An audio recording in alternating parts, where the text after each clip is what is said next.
Iba a contar yo lo que era Mayrit, pero igual es mejor que lo cuentes tú. No, cuéntalo tú. No. Sí. Hostia, pero ¿por qué tienes el ordenador? Me estás imponiendo. O sea... Tenemos que leer nosotros. Tenemos un guión. Hostia, no me jodáis. Pero tú eres el experto, Joel. Pero si tú sabes de Tú eres todo. nuestra estrellita. Venís demasiado preparados, no me gusta. Estas son cosas del directo. ¿Cómo se nota que hay gente con estudios aquí?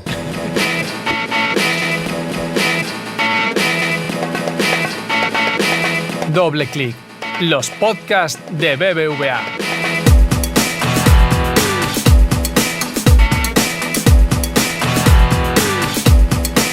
Hoy abrimos micros de una forma excepcional para empezar el cuarto episodio de esta cuarta temporada de Doble Clic, el podcast de diseño del equipo de BBVA.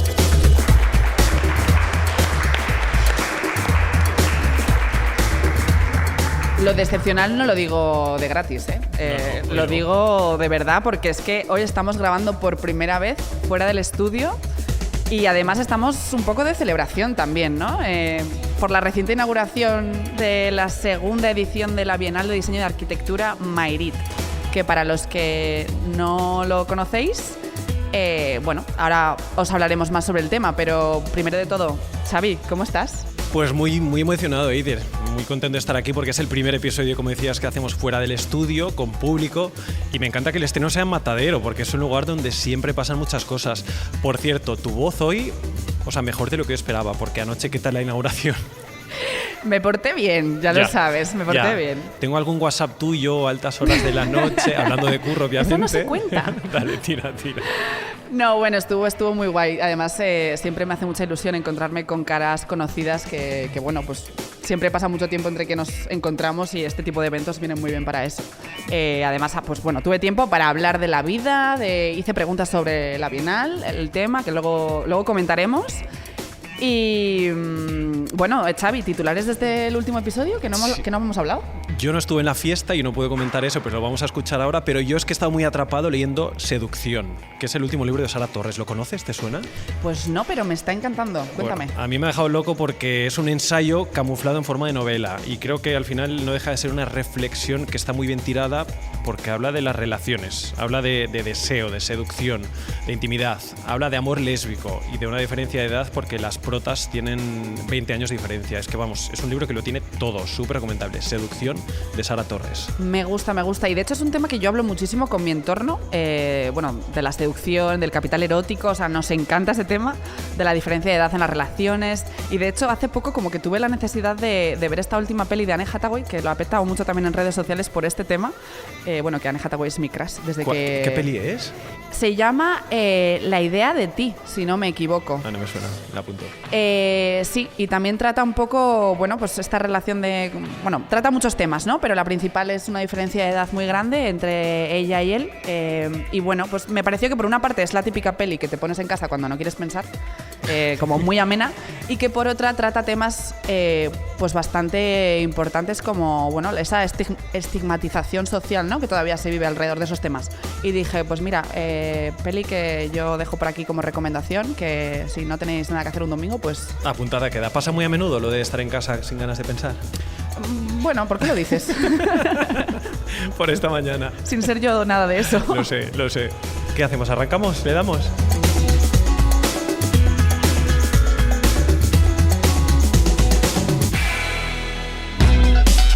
Doble clic. Los podcasts de BBVA. Hoy hacemos doble clic con un tema que ya veis que nos encanta y es que es el tema de las futuras, el futuro de las relaciones. Y para ello me gustaría dar la bienvenida ya de entrada a Joel Blanco, que nos acompaña en este episodio. ¿Cómo estás? Estoy muy bien, muchas gracias de tenerme. Por fin te tenemos con nosotros. Esta vez sí, bienvenido. Me traje el pasaporte. Claro, la última vez, para los que no lo hayáis escuchado, pues bueno, intentamos... bueno, le invitamos al podcast, ¿no? Hace la temporada pasada y tuvimos un pequeño percance con el tema de la identidad, bueno, el DNI en concreto. Y bueno, tuvimos que dejarle en el McDonald's. Entonces, pues por fin... Y eso que vinieron a certificar que yo era yo. Pero de nueva manera. La de seguridad hacía muy bien su trabajo. Bueno, Joel es Libra, ascendente Sagitario, Luna en Leo, ojito. Efectivamente. Y aparte de ser un miembro inactivo de la generación Pokémon, o eso dice él. ¿Qué es eso? ¿Qué es la generación Pokémon? Pues todos los que hemos llegado a la mayoría de edad habiéndonos pasado el Pokémon azul. La verdad que no sabía muy bien si presentarle con eso o con que es platino en League of Legends también. Bueno, la pasada season, esta soy oro, lamentablemente. Bueno, y aparte de todo eso, también es diseñador de futuros, ¿no? Bueno, él se especializó en diseño contextual, pero bueno, podríamos decir que sí que eres como diseñador de futuros y diseño especulativo, ¿no? Sí. Y bueno, en parte también es uno de los culpables de que Mayrit esté sucediendo. Que bueno, cuéntanos un poco qué es Mayrit, que ya tuvimos a Miguel contándonos un poco el proyecto, pero... Mayrit es una bienal de diseño y arquitectura que sucede en la ciudad de Madrid y un poco propone esta visión alternativa de lo que podría haber sido y no fue, ¿no? De ahí viene también el nombre, que muchas veces lo ligan a lo de tierra de agua y todo eso, pero eso es basura. En realidad es el soñar con aquello que podría haber sido si los cristianos no hubiesen llegado a tomar la ciudad de Madrid en su momento, ¿no? Que ahora es Madrid. Que ahora es Madrid.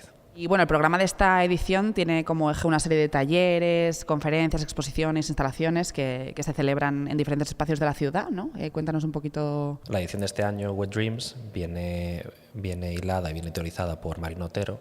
Marina Otero es una teórica arquitecta que invité para que hiciese el marco teórico de la Bienal, al cual después todos los comisarios y todos los eventos se van adaptando, ¿no? Van como dialogando con estas reflexiones que Marina hace.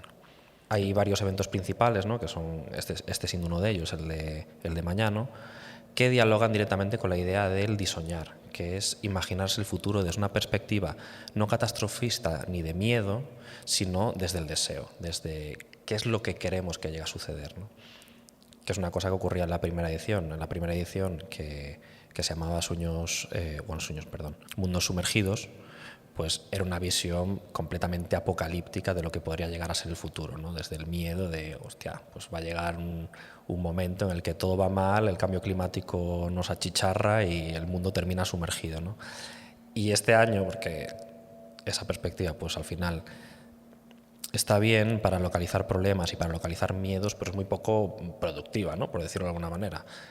Porque al final los diseñadores somos buenísimos a la hora de decir qué es lo que no nos gusta, a la hora de ser críticos, pero nos bloqueamos un poquito más a la hora de decir, oye, pues en realidad lo que propongo es esto, ¿no? Esta es la alternativa que tengo.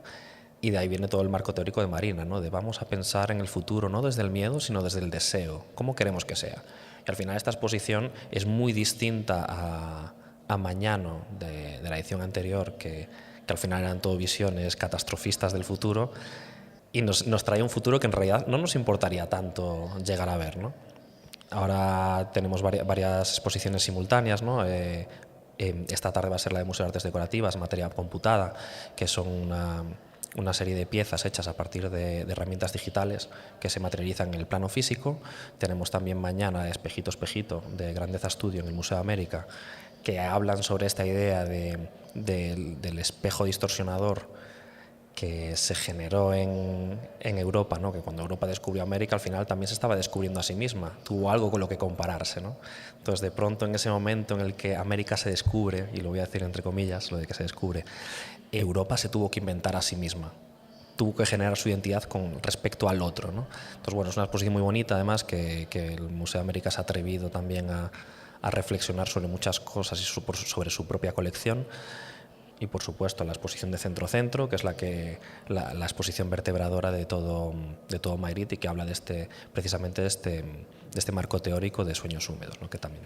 Joel, has hablado de disoñar, que es una palabra que me encanta. ¿Esa palabra existe como tal o la habéis creado también vosotros? No, es un neologismo de Osorio, creo que se llama, soy fatal con los nombres, para hablar precisamente de diseñar y soñar a la vez. Vale, ¿y esto sería el marco teórico de todo Mayrit o es más de Mañana, que es donde estamos hoy ubicados aquí en Matadero? En Mañana quizás se vea de manera más evidente, pero el marco teórico Wet Dreams, que incluye también este término de disoñar, está aplicado en todas las exposiciones principales. Después hay un mogollón de exposiciones pequeñitas que van más por libre, que su relación puede ser un poco más de lado, ¿no? Pero estas exposiciones que se trabajan a nivel institucional, como son las del Museo de América, el Museo de Artes Decorativas, el DIMAT y Centro, sí que van a saco con la idea de Wet Dreams y el disueño. Bueno, no os penséis que es todo tan intelectual y que todas las palabras tienen un significado, porque la de mañana tiene una anécdota como bastante graciosa que quiero que cuentes. El por qué las cosas se llaman como se llaman. Joel? A ver. Bueno, brevemente, sí, como puede, chascarrillo. Se puede. Es que nosotros sabíamos que queríamos hacer una exposición que tratase sobre estas visiones del futuro, ¿no? Además lo hicimos usando la típica matriz, ¿no? El political compass con el que se hacen los memes. Y no teníamos ni idea de cómo llamarle y tuvo 20.000 nombres distintos, 20.000 chorradas que eran infumables realmente, ¿no? Como eran súper intelectuales, ¿verdad? Y le cambiamos el nombre 80 veces. Y en una de estas, ya deadline apretando al día siguiente, tal... No suena, por lo que sea. Es terrible, no se hacen así las cosas. Pues puse de broma en una presentación mañana en la portada. Y dije de broma, pues se llama así, ya estoy hasta las narices, tío. Se llama Mañana y punto. Y Miguel, pues... Un saludo a Miguel. Un saludo a Miguel, bendito. Pues envió la presentación con el nombre de Mañana. Y de repente, claro, ya recibimos un mail de sponsors de tal, ¡ay, qué bien! Nos encantaría participar en Mañana, muchas gracias. Yo, ¿qué? O sea, así fue como me enteré que se llamaba Mañana. Para que no penséis que es todo eso, tan intelectual, ¿no? Tan intenso. Desde luego que no. Pero bueno, como al final, estamos en el podcast y es verdad que estamos hablando de un montón de exposiciones que seguramente a nuestros oyentes pues les encantaría ver, que sepan que tienen en la web de myrit.org, si no me equivoco, un poco toda esa biblioteca de trabajos y de todo lo que se ha hecho, ¿no? Hasta ahora, todo lo que nos hablabas, para que le echéis un vistazo.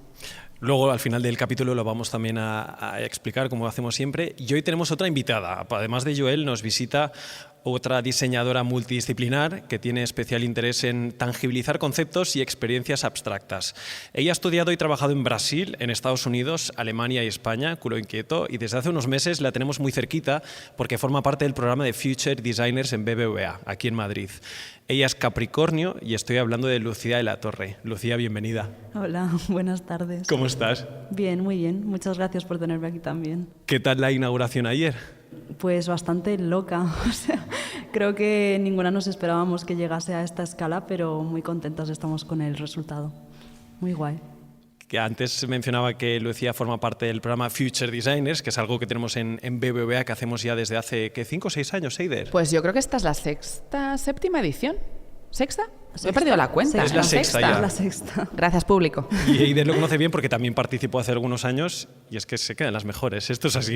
Es un programa que tenemos para captar talento joven, que vengan, que trabajen con nosotros. Y en esta edición tenemos a Cristina, a Delia, a Lucía, a Paula, a María, a Natalia, que están también aquí en el público. Y como no había micros para todos, pues bueno, al final nos hemos quedado con Lucía, con la que vamos a charlar hoy de muchas cosas, sobre todo de cómo ha sido este proceso de diseño, porque nos interesa mucho entender ¿cuál ha sido el reto que os han planteado desde mañana? Entiendo que todo empieza con un brief, ¿no? Os cuentan, vale, esto es lo que esperamos. Cuéntanos un poco cómo ha sido ese momento, Lucía.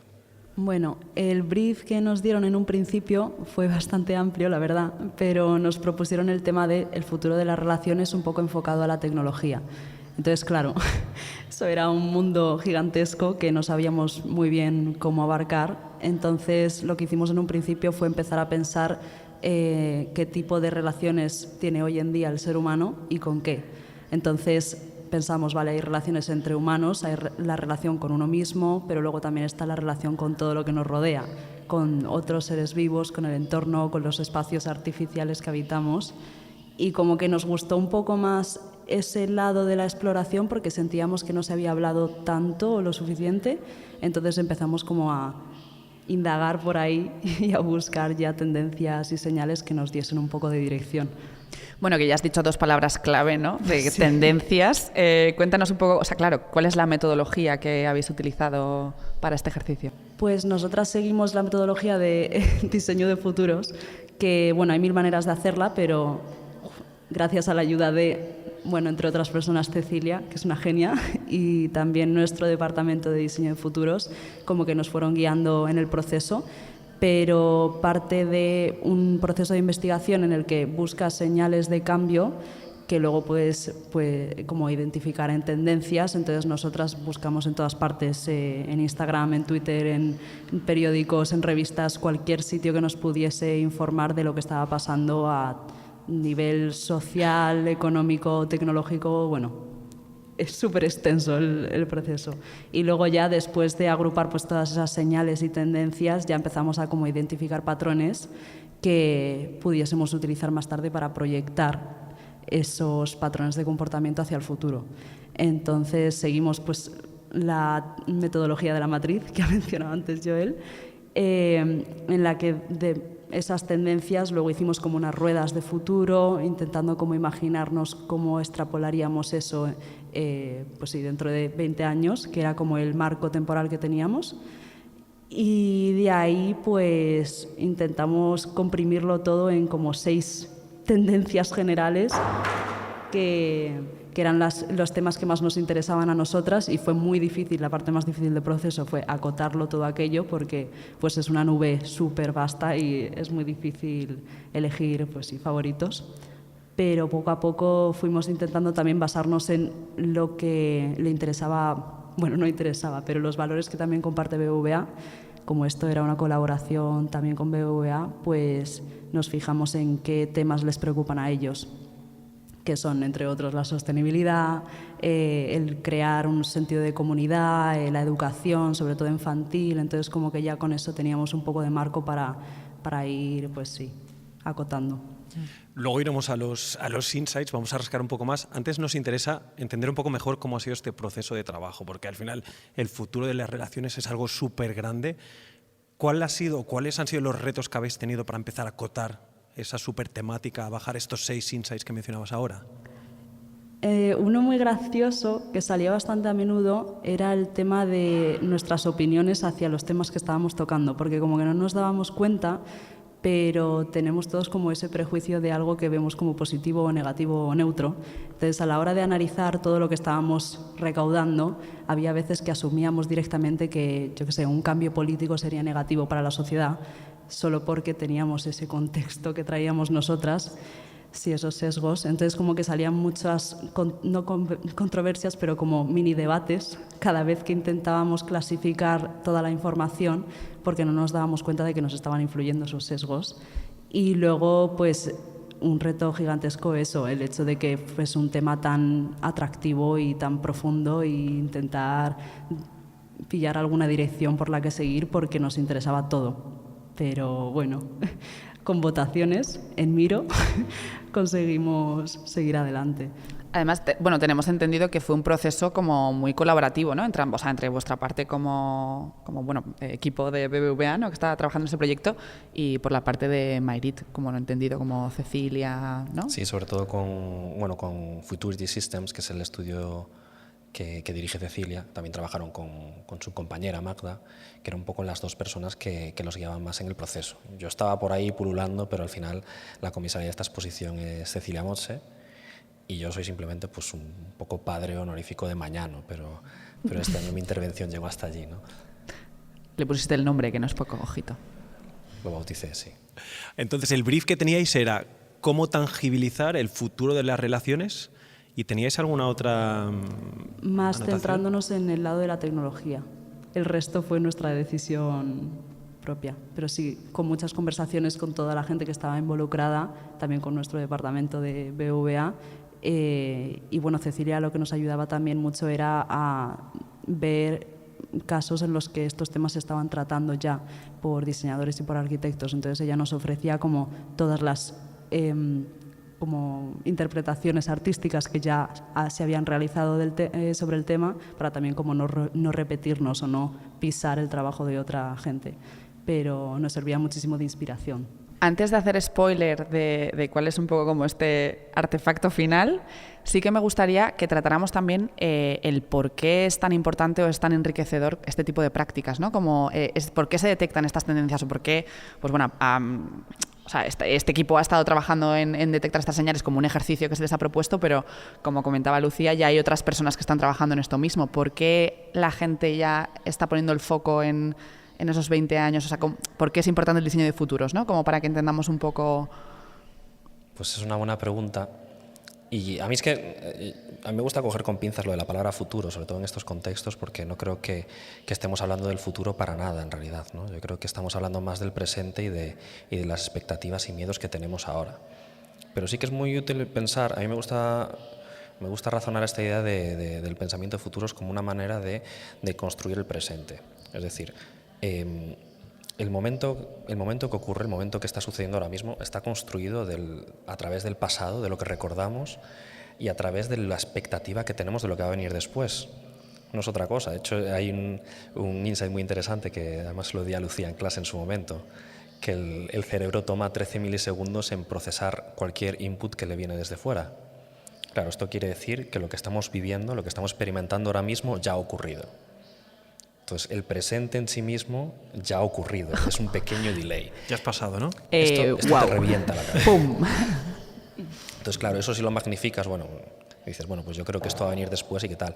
Y esa experiencia que tú tienes del presente no es más que la relación que tenemos entre lo ya experimentado y lo que creemos que va a venir después, pero el presente como tal no existe. Son los padres.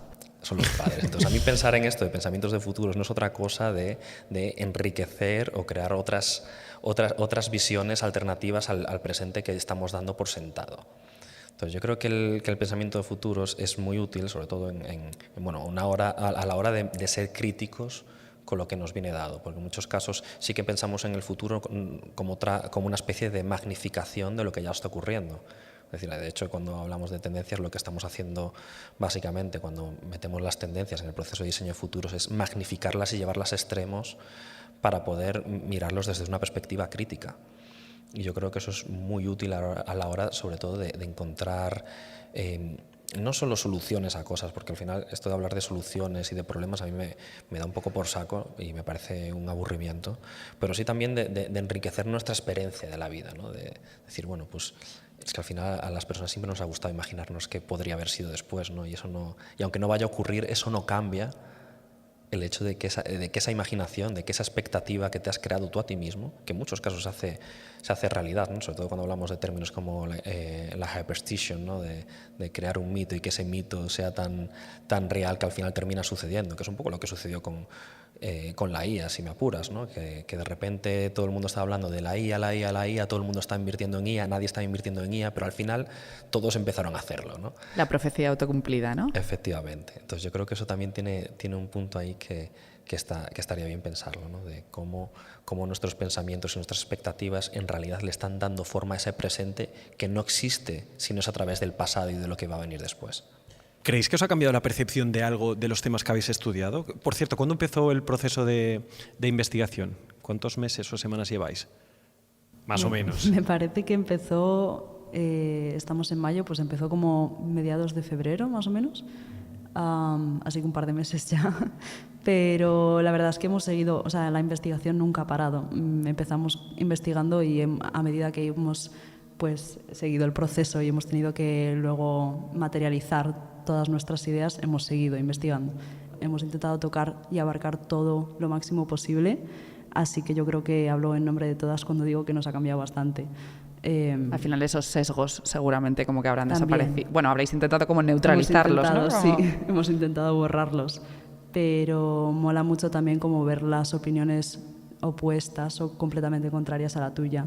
Entonces ha sido un proceso bastante enriquecedor en ese sentido. Me gustaría aclarar que mientras estamos grabando este episodio de podcast, de fondo se escuchan voces todo el rato. ¿Qué os parece si explicamos un poco en qué consiste el artefacto para la gente que no lo pueda ver? Vale, bueno, es un poco difícil de explicar. Ayer como que nos hartamos de intentar explicarlo, pero básicamente trata sobre nuestra relación con el entorno, pero enfocándonos más con el entorno natural. Entonces, nosotras propusimos un escenario futuro en el que el humano como que daba un paso atrás y pretendía escuchar lo que sucedía a su alrededor y también así entender las necesidades de lo que lo rodea y los intereses del mismo. Entonces, lo que intentamos hacer fue humanizar la figura de la planta, creando un espacio en el que se crea como una especie de conversación entre el visitante que entra a este espacio que realmente pertenece a la planta y la planta que te está como hablando o respondiendo en base a lo que tú haces dentro de ese espacio. Entonces, para explicarlo así más literal, es como una caseta y la caseta por dentro está completamente cubierta de plantas, que están todas vivas. Entonces, hay distintos puntos de interacción dentro de ese espacio en los que si tú te acercas demasiado o si violas ese espacio personal que nosotros estamos tan acostumbrados a llevar en nuestras relaciones, o sea, en nuestras interacciones sociales del día a día, pues llevándolo a la planta, si cruzas esa línea de espacio personal, la planta responde. Entonces hay como una respuesta lumínica y sonora que nosotras hemos intentado diferenciar en 3 como actitudes distintas. Hay una que parece como que es más alegre y que te da la bienvenida a ese espacio, hay otra que chirría un poco y asusta un poco, como a modo de advertencia, y hay otra que es un poco más neutral. Entonces, pues está muy abierta a tu propia interpretación a medida que exploras la instalación, pero sí se trata de como dar un paso atrás y escuchar qué es lo que te está intentando explicar la planta, y lo que se escucha de fondo realmente es una grabación por megafonía que como que dicta las reglas de consentimiento del espacio, porque a nosotras nos gustaba muchísimo la idea del consentimiento. Entonces, de que tú te tuvieses que ganar el consentimiento de la planta antes de entrar a su hogar, por así decirlo. Entonces, pues dicta como 5 reglas que tienes que seguir si quieres explorar el espacio de forma respetuosa. ¿Te acuerdas alguna de ellas? Habla... A ver... si nos vamos a escuchar... El comodín de la llamada. Me parece que, bueno, la primera es mantener el silencio para poder percibir las señales del entorno. Obvio. Hay que, sí, pues callarse antes de escuchar. Luego la segunda habla también de, si la planta te lo permite, la distancia a la que tienes que hablar con ella, porque nosotras descubrimos que a lo largo de nuestra investigación que es muy beneficioso hablar con las plantas. Entonces ese mito de que si le cantas a tu planta se pone feliz no es un mito, es bastante real, porque al parecer como que las plantas se benefician mucho del dióxido de carbono que les echamos cuando les hablamos. Entonces nosotras propusimos como una distancia máxima de 15 centímetros para hablar con esas plantas y que pudiesen adquirir ese dióxido de carbono que necesitan. Y la tercera regla... La verdad es que no me acuerdo. A colación de la fiesta donde estamos, de Madrid, el último libro que he leído es El futuro es vegetal, sobre pensamiento sistémico y descentralización, de cómo viven, piensan y funcionan el mundo vegetal, y deberíamos de aprender muchísimas cosas a la hora de innovar en nuestro futuro como sociedad, como cultura, el futuro de las ciudades incluso, y cómo trabajamos a nivel sistémico y descentralizado. Y ahí tenemos la inspiración de las plantas y el mundo vegetal. ¿Te imaginas tener una relación amorosa con una planta? A ver, francamente, si me das a elegir entre una relación amorosa con una planta o con un hombre, yo me quedo con una planta sin ninguna duda. Duras declaraciones. Yo no conocía el artefacto cuando he entrado y he visto eso, que las plantas te empezaban a hablar con instrucciones que me sorprendían, eso como que la planta me pedía permiso, ¿no?, para acercarme, me ha explotado un poco la cabeza, y creo que es un poco lo que buscabais, ¿no? Desde ese artefacto reflexionar sobre un montón de temas que, si os parece, podemos empezar a entrar ya en el barro. Hablabais de 5 o 6 aprendizajes o territorios. ¿Por cuál empezamos? Yo creo que partió todo también el briefing un poco de la epidemia de la soledad. Que no sé muy bien cómo expresarlo, pero vamos, es un hecho que está más que aceptado ya, y de hecho como que se ha asumido como un problema de sanidad pública, pero el hecho de que ahora cada vez más, sobre todo las generaciones jóvenes, como que están sintiéndose bastante solos, y eso fue exacerbado por la pandemia, pero básicamente sí, con todo este acceso a la tecnología, el social media y la sobrecarga de conexiones superficiales que tenemos o de interacciones sociales a través de estos métodos digitales, pues como que estamos reemplazando nuestras maneras humanas o nuestras maneras como orgánicas y clásicas de interactuar con la gente, y las estamos reemplazando por maneras digitales.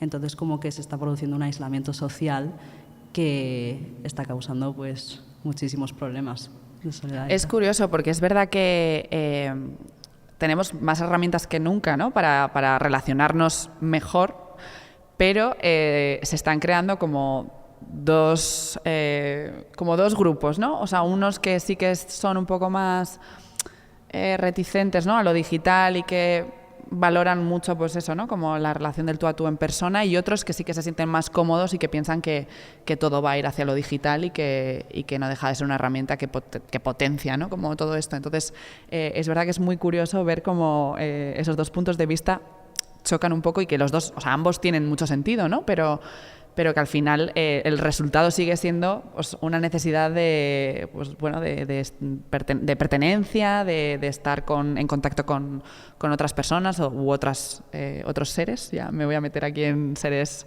vivos o no vivos, porque también hay gente que genera, ¿no?, relaciones con objetos, ¿no?, que con un objeto querido, que puedes desarrollar, pues, un cariño especial porque te recuerda a, ¿no? Entonces, como que bueno, es un tema que a mí personalmente es que me fascina, o sea, el cómo nos relacionamos con las cosas y con las personas y con animales incluso. Bueno, y las plantas, por supuesto. Se me dan fatal, por cierto. Debería hablar más con mi planta, yo creo.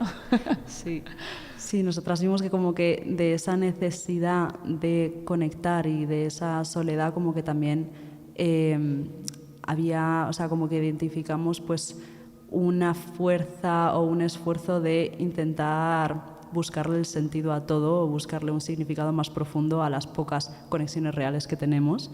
Entonces, que me hace mucha gracia que habéis empezado diciendo cuál es nuestro horóscopo. O sea, lo hacemos signo siempre, del zodíaco. buscando el sentido de la vida un poco también. Claro. Sí, claro, porque también identificamos que había una tendencia gigantesca en intentar pues volver a métodos así como más tradicionales de buscar ese significado en las relaciones, como la astrología. Entonces, como que Tinder incluso tiene ya un filtro que te deja como acotar la gente que te sale como opciones basándote en su signo del zodíaco. Entonces, yo ya lo he como utilizado, reconozco que lo he hecho, sí, para jugar y no me funciona mal. Y ya como que te estás estás limitando el número de opciones que tienes basándote en, pues eso, ese sistema de significado. Pero sí, también habíamos visto el tema de los retiros espirituales y el uso de alucinógenos para intentar encontrar como ese significado mayor a nuestra vida, a nuestras relaciones y tal. Pero la falta de pertenencia, que Joel hablaba muchísimo de eso en nuestras clases, como que tiene un impacto brutal en la forma en la que intentamos como relacionarnos y también apegarnos a lo que nos rodea. Así. ¿Y esa búsqueda del sentido de la vida o que hacemos aquí, creéis que nos impacta más a las generaciones más jóvenes o es algo cross, que le puede pasar a cualquier persona en el mundo? A ver, yo creo que las generaciones más jóvenes están también más afectadas por lo que ocurre en el mundo digital, ¿no?, que es un poco lo que estaba comentando ya Lucía. Ahora mismo tenemos una desconexión brutal que está provocada precisamente por la conexión. El filósofo Paul Virilio, urbanista también, hablaba de esto como la sociedad estereoscópica, ¿no?, la sociedad que es simultáneamente física y digital. Y cómo además esto hace que todas tus relaciones se conviertan en una especie de relaciones fantasmagóricas. O sea, ¿cómo explico esto? Pues, sí, por favor. Sí. No, es que a veces me flipo. Pero imagínate que yo, si ahora mismo salgo por la puerta, sigo estando presente en tu vida a través del móvil. Y si no seguimos hablando es porque a ti no te interesa que yo esté hablando contigo. Entonces eso te condena a mantener simultáneamente muchas relaciones superficiales con mucha gente que no llega a nada. Entonces esto es bastante jodido. Te condena, has dicho, has utilizado condenar, fuerte. Sí. Claro, porque es que si no hablas con alguien que está en el otro lado del mundo es porque no te da la gana. Entonces tú ahí ya estás condenado a mantener esa relación, y muchas veces en detrimento de las que tienes a nivel físico. No ocurre mogollón de veces que estás con alguien tomando algo y se pone a mirar el móvil hablando con otra persona que no está ahí. Y dices, pero vamos a ver, ¿no? Entonces, cuando está hablando de la presencia fantasmagórica, ¿no?, está hablando de esto, ¿no? Por otro lado, en momentos pasados a lo mejor las identidades se formaban a través de significantes culturales, ¿no?, como puede ser una religión que aglutinaba, puede ser después más tarde puede ser un gusto musical, ¿no? Y cuando ya empezó con el mass media, pues la gente se aglutinaba bajo identidades como yo soy rockero, yo soy punk, yo soy no sé qué, pero eso poco a poco se fue diluyendo todavía más debido al gran número de imágenes y de inputs culturales que están habiendo, ¿no? A posteriori esos significantes culturales empezaron a ser pues una película que te gustaba. Ahora ya es muy difícil porque salen muchas.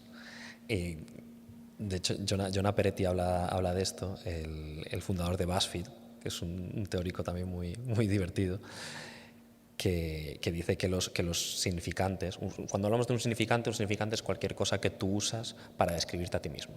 Tú cuando hablas de una identidad, cuando estamos hablando de una identidad, pues estamos diciendo yo soy Joel, soy de Coruña, me gusta el League of Legends, Pokémon y me gusta pues, el helado de limón.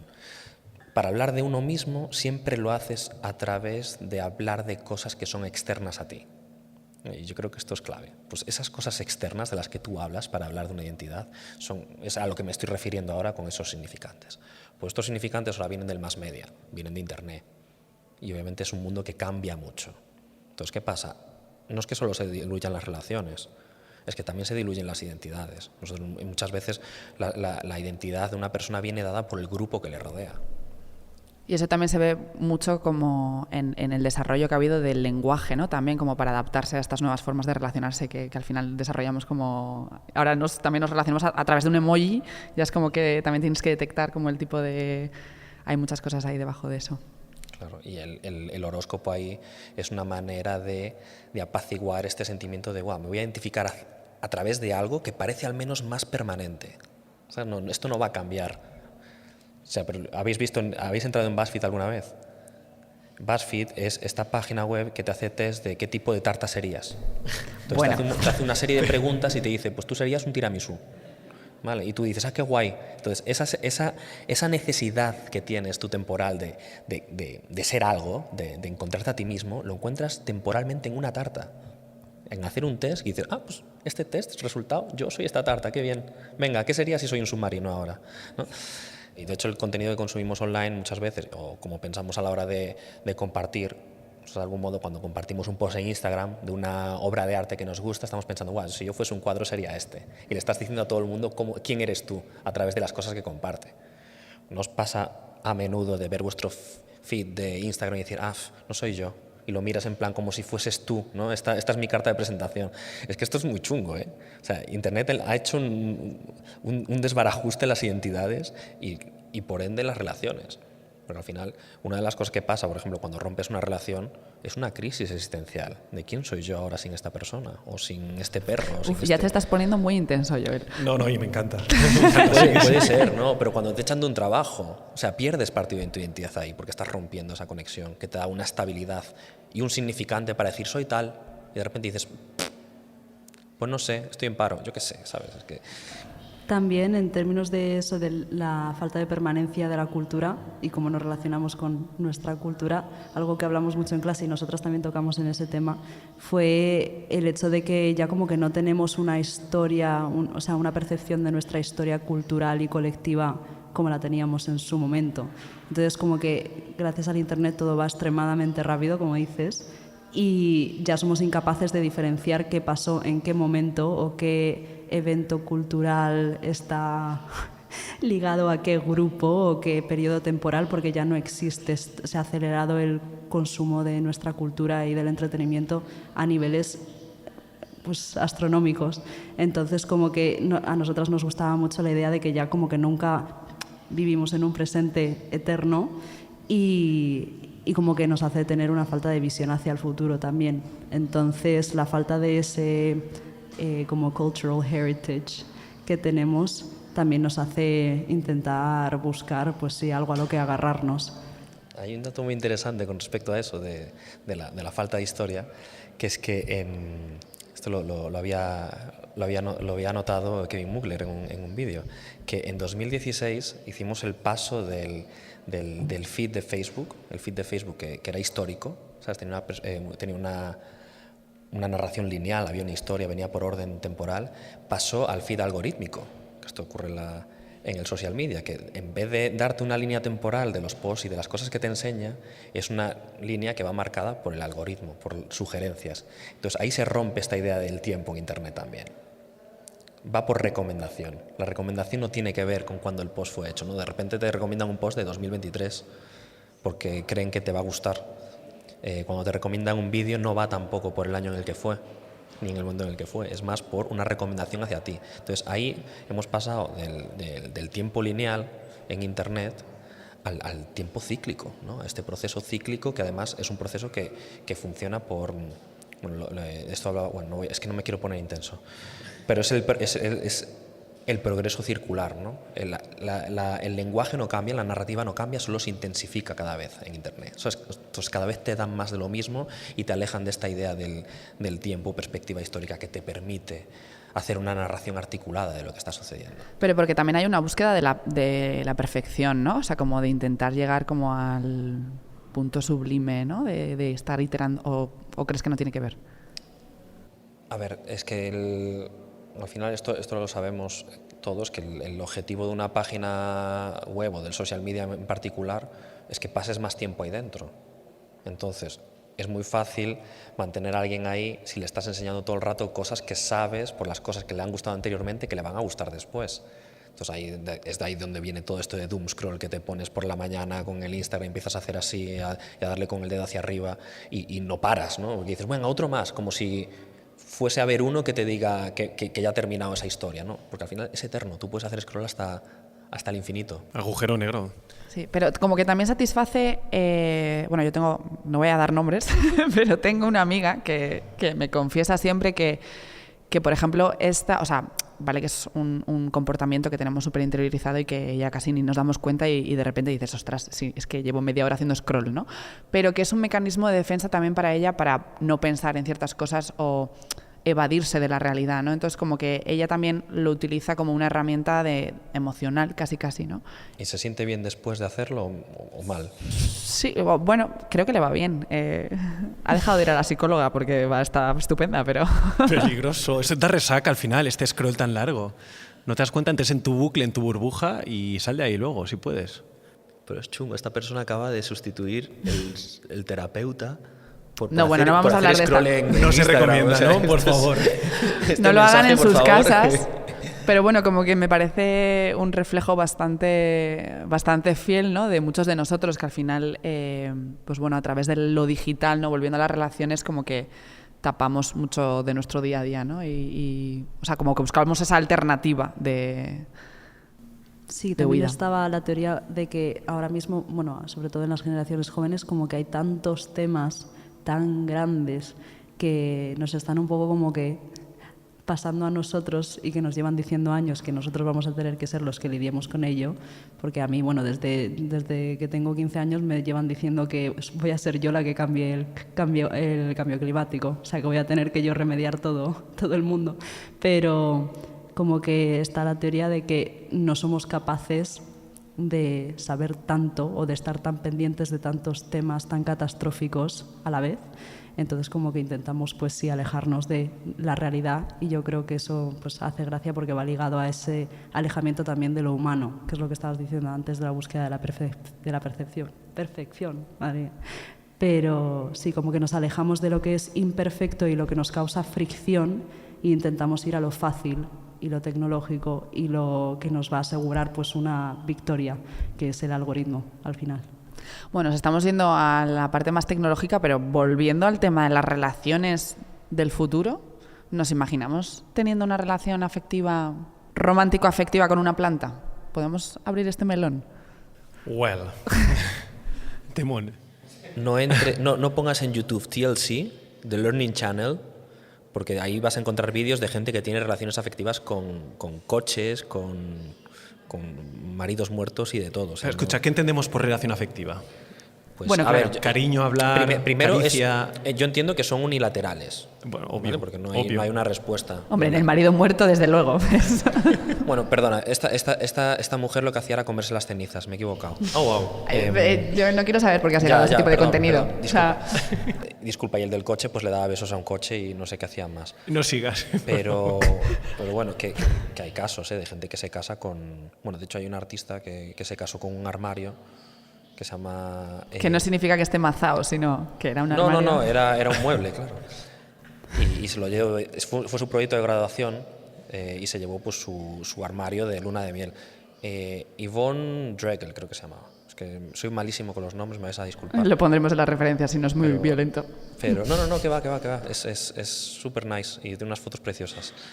Pero, claro, son relaciones que no que no son unilaterales, ¿no? Entonces ahí entra, que son unilaterales, disculpa. Entonces ahí entra también la discusión de, vale, una planta, por mucho que se pueda comunicar, tiene conciencia del yo. La planta sabe que es una planta, puede consentir relacionarse con otro ente. Es que ahí el problema que tenemos cuando hablamos de estos temas es el de otorgar una agencia a ciertos seres que igual no la tienen. O sea, solo si es sí, incluso para las plantas, ¿no? Sería un poco el resumen. Claro, es que ayer, de hecho, lo que comentaba, ¿no? O sea, en la inauguración que estuve charlando con todo lo que con todas las personas que me encontraba, les hacía esta pregunta un poco por el tema de la Bienal en sí. Y bueno, me encontré con respuestas bastante curiosas. Si tuvieras que tener una conversación random con un objeto que tuvieras en casa, ¿con cuál sería y qué le dirías? Pues no sé, cogería, por ejemplo, la pelotita con la que juega los gatos de mi novia. ¿Tendrías una relación con la pelota, entonces? Claro, en ese momento se está produciendo una relación, sí. ¿Afectivo-amorosa? Afectivo-amorosa, sí. No correspondida de momento, pero todo es intentarlo. ¿Te imaginas en un futuro que pudiéramos tener relaciones con personas y con objetos? Perfectamente. O sea, ya el presente. Ya pasa. Está pasando. ¿Algún ejemplo que te venga a la mente? En plan... Pues la gente que se casa con sus muñecas hinchables, o la peña que tiene novias virtuales, de rollo inteligencia artificial y movidas así. Vale, pero pudiendo relacionarte con personas, ¿por qué alguien elegiría relacionarse con la pelota de su gato? ¿Sería incel o no va por ahí? Es que yo no tengo respuesta a eso, ¿eh? Yo tampoco, pero pasa, ¿no?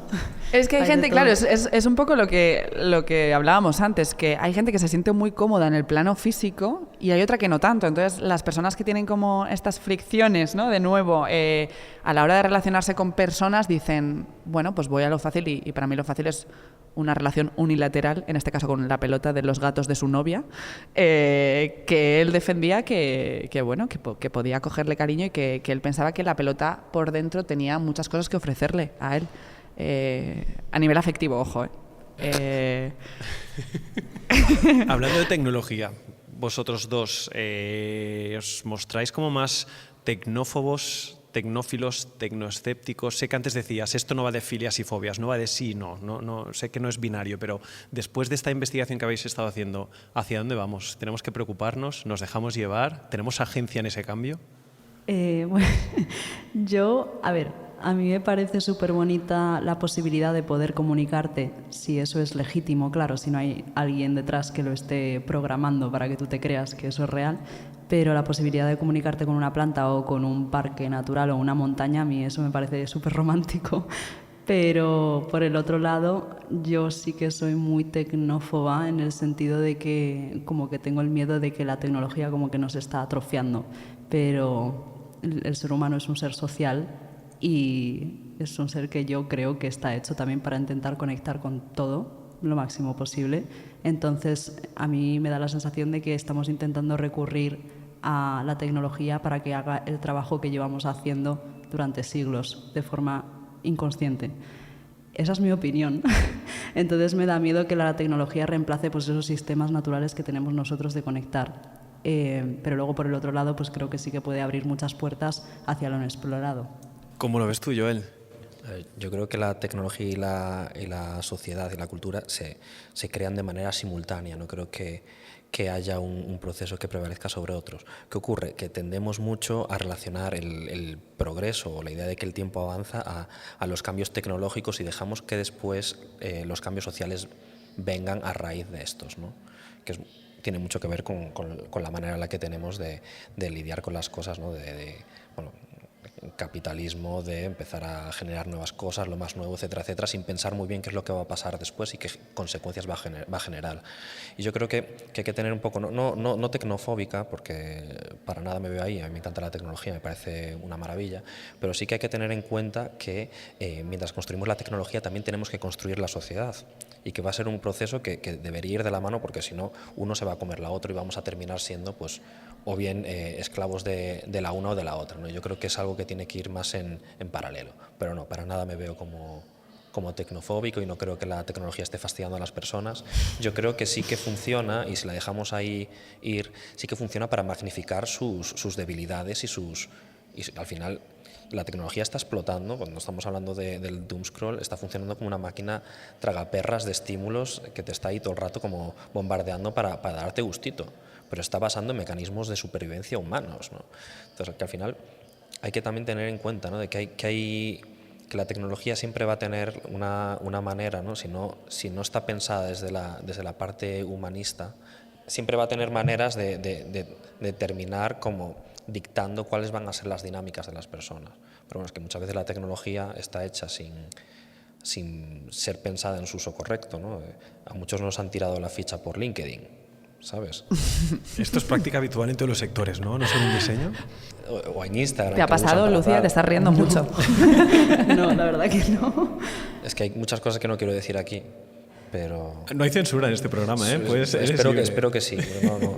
No quiero hablar más de este tema, pero sí que hay muchos usos indebidos de la tecnología que no estaban diseñados cuando esa tecnología fue diseñada, sino que fue las personas las que encontraron ese affordance, ¿no? Bueno, pero eso siempre, ¿no? Con todo, además.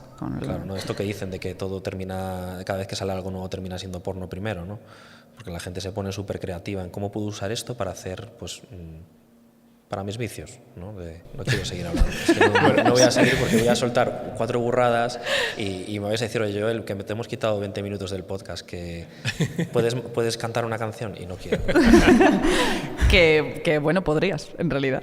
Podría, pero no. ¿Eres cantante también? Claro, es que tiene una faceta artística cantante, sí. Oye, esto se avisa antes. Bueno, para cerrar, siempre nos gusta hacer este bloque de preguntas rápidas y además son como las clásicas. Disparo la primera. ¿Qué tema polémico no se está hablando en el sector y creéis que se debería hablar más o se debería hablar? Mira, la sostenibilidad, la gran pregunta de cuando estamos hablando de sostenibilidad, ¿de qué estamos hablando? ¿No? Porque en muchos casos la sostenibilidad se orienta de cara a sostener, pues, a las empresas. Cuando hablamos de sostenibilidad es cómo vamos a ser capaces de en el futuro seguir haciendo lo mismo que hacemos ahora. Entonces, a mí normalmente todos los discursos de sostenibilidad que se hablan en el diseño me chirrían y me generan mucha desconfianza. Hay que preguntarse primero qué es lo que hay que sostener, porque estamos sosteniendo un sistema que genera desigualdades, que genera problemas, que está generando que el mundo se esté yendo al garete. Pues igual no tenemos que hablar de sostenibilidad, tenemos que hablar de otro tipo de cambios, ¿no? Esta idea del diseño sostenible que pretende tratar los problemas del consumo consumiendo de manera diferente, pues no. Bueno, y después todo lo que tenga que ver con la influencia de las redes a la hora de generar, pues, cultura visual, ¿no? Cultura visual a través del diseño. Cómo se generan estos patrones de valor. Algo es bueno porque genera muchos likes. Claro, porque para generar likes lo único que tienes que hacer es generar un objeto o una imagen que sea familiar y que la gente pueda usar para encontrar su identidad a través de compartirlo, ¿no? Muchas veces es como, bueno, estoy compartiendo esta porquería de diseño. Me acuerdo hace unos años que hubo una chica, esto es terrible, ¿no? Perdona. Preguntas rápidas, Joel. Voy a pasar la bola, Lucía, por favor. Lucía, tema polémico que no estemos hablando en diseño. No sé cuán polémico es, pero creo que hubo un poquito de discusión en nuestro grupo cuando esto surgió. El hecho del individualismo un poco, en el sentido de, pues eso, satisfacer siempre al humano, que lo vimos con la tendencia de la búsqueda de la perfección y todo eso, pero nuestra pieza como intentaba hablar de una situación en la que nosotros valoramos más el placer incluso de otro ser que el nuestro. Pero yo siento que incluso con todos los cachivaches que hay ahí fuera para poder comunicarte con las plantas y poder comunicarte con tu perro, siento que todo está hecho desde la perspectiva de darte a ti la satisfacción de poder tener ese apoyo social, emocional de tu perro y de tu planta. Entonces, como que con todas las tendencias del self-care y toda la tendencia esta de intentar, pues, saber quién eres, identificarte de alguna manera, me da miedo de que estamos siendo más sostenibles, sí, pero a la vez estamos poniendo muchísimo más énfasis en nosotros a nivel socioemocional. Entonces, pues sí, yo creo que nos estamos dirigiendo todavía a una situación bastante, no egocéntrica, pero bastante centrada en nuestras necesidades y nuestro placer. Vamos con otra. ¿Hay alguna película, serie, libro que os haya inspirado últimamente y nos queráis recomendar? Solo una, que vamos mal de tiempo. Yo diría la de, no sé cuál es el título en español, pero la de Días Perfectos, Perfect Days, que es una película japonesa larguísima de como 3 horas y solamente trata del día a día de un hombre que limpia baños en Japón. Y toda la película es eso, o sea, no hay nada más, no ocurre nada más. Entonces como que te lleva a través de su día a día y es tan lenta la película y es tan minimalista que cada vez que pasa una cosita, como que recoge una hoja del suelo que es roja en vez de verde, dices, oh, wow, o sea, te hace el día. Porque a mí lo que me gusta es que yo soy muy como nostálgica, entonces como que me gusta mucho lo material y lo real y lo original, entonces como que me pareció una oda a las pequeñas cosas y al mundo así como más analógico. Severance. Pues a ver, no quiero hacer mucho spoiler, pero la premisa es que tú entras a trabajar y cuando entras a trabajar y mientras estás en el trabajo no te acuerdas de quién eres. Y una vez sales por la puerta del trabajo, no te acuerdas lo que has hecho mientras trabajabas, pero te das cuenta de que tienes dinero, de que, bueno, firmas con la empresa que vas a darles ese tiempo, vas a darles esa memoria. Entonces tienes como una partición dentro de tu propio cerebro, ¿no? Como dos personas que, bueno... Está en Apple TV, ¿no? Si no me equivoco. Además, como que a nivel visual y todo es brutal. Muy brutal. Guay. Sí, la tengo apuntada. Y aunque estemos hablando del futuro, para cerrar, ¿qué le diríais a vuestro yo del pasado? No juegues al LOL. Vale. Apuntado, ¿decía? Ni idea, la verdad es que yo tengo poco pasado, o sea, tengo 23 años. Tiene 12 años. El público se ha llevado las manos a la cabeza. No, pero siempre lo pienso, no sé a qué pasado me dirigiría, pero tal vez a mi pasado adolescente que me relajase un poco. Claro, vale, está. Sí, que me tomase las cosas menos en serio. La Lucía del pasado existe. Sí. Oye, me ha pasado volando este episodio. ¿Grabamos segunda versión? O sea, segundo capítulo el mes que viene. Bueno, luego lo hablamos, ¿no? Luego negociamos. Ha sido un placer teneros aquí y bueno, hasta aquí la conversación con Joel y con Lucía. Gracias a todos y antes de acabar, ya sabéis que damos paso a Fabiola esta vez con las recomendaciones del episodio. Hola. Bueno, pues como ya es tradición, a tomar papel y lápiz, app de notas, que se vienen las referencias. La primera, claro, les dejaremos el sitio web de la Bienal myrit.org, que como ya han podido escuchar, es un evento que fusiona diseño, arquitectura y arte contemporáneo. Se celebra cada 2 años en Madrid y a través de exposiciones, instalaciones y actividades en toda la ciudad. Myrit posiciona a la capital española como un centro creativo para el talento emergente. Acá podrán encontrar todo lo referente a la edición de este año y anteriores. En serio les animo a echarle un ojo para que podamos diseñar juntas sobre el futuro que deseamos. El libro La seducción. Esta ha sido una recomendación de Xavi, la autora Sara Torres, y es una novela sobre relaciones humanas, deseo, seducción, intimidad y amor lésbico entre una escritora y una fotógrafa que se llevan 20 años. Compartimos también un review hecho por Milenio sobre la nueva peli de Anne Hathaway, La edad de ti, que se ha basado en otra novela de Robin Lee, y creo que esta ha sido una película bastante anticipada, que podrán ver el finde, como nos recomienda Eider, y se abordan pues ciertos estigmas alrededor de las relaciones que los mismos nos pegan más a las mujeres que a los hombres, solo como nota adicional. Future Designers, el programa para las y los jóvenes talentos en diseño que desean sumergirse en la relación de las personas con sus finanzas, dentro del equipo de BBVA en España, y de la cual forma parte Lucía y otras personas en el equipo de ese lado del mundo. Hemos hecho también mención de la instalación por estos chicos, los Future Designers, Simbiótica, repensando las relaciones del futuro, quienes lograron materializar sus reflexiones e insights poniendo foco al entorno natural y gracias al acompañamiento de Cecilia Mosse-Tam, quien es una futurista galardonada, y les dejaremos su sitio por si quieren conocerla mejor y claro, pues su trabajo. Compartimos también el enlace del libro El futuro es vegetal, por si les apetece comprarlo, donde Stefano Mancuso ofrece una mirada revolucionaria al mundo de las plantas. En este caso, estudiando las soluciones que las plantas encuentran a los múltiples retos que enfrentan y sacando de ellas modelos para inspirar soluciones a los problemas que también nos acechan a nosotros como humanidad. Ahora vienen 3 referencias para conocer mejor a 3 grandes personalidades que ha mencionado Joel: Paul Virilio, Jonah Peretti e Yvonne Drock-Wendell.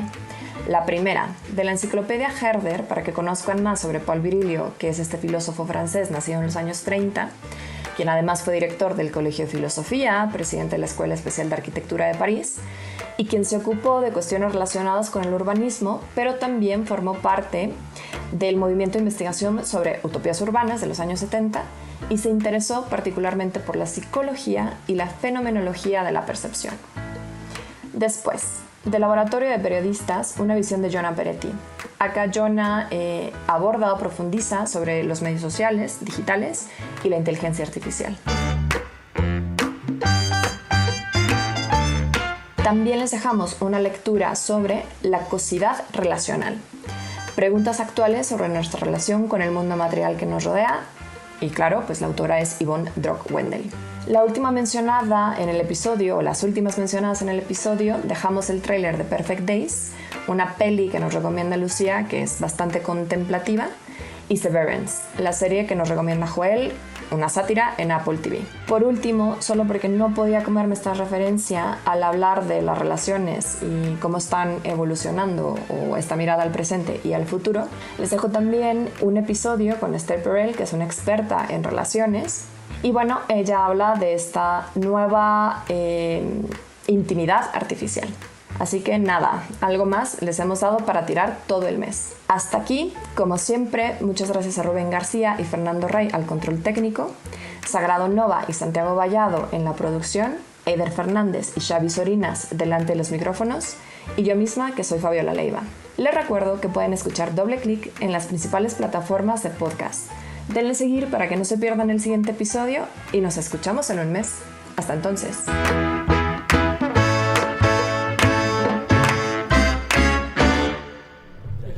Esto es lo que pasa en los no directos.